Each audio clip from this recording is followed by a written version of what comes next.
sa Cordillera ang persimmon. Pero sabi ni Kiko, ito daw inintroduce ng Amerika at tayo ang nag-culture na lang at nag-propagate para dumami.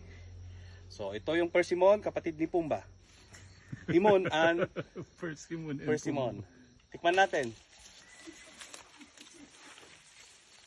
Tikman natin kung anong lasa. Parang kamatis naman. Ay hindi, parang chiko. Ayun. Alam niyo yung lasa ng chiko, parang ganun. Namatamis. Texture. Parang siyang chiko talaga. Namatamis.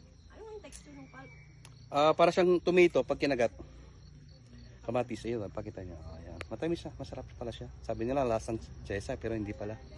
So, ito ang pinuntahan ko sa Sagada para dahil sa pinuntahan ko sa So ito yung pinuntahan natin sa Sagada, itong persimmon lang. Okay, bye-bye.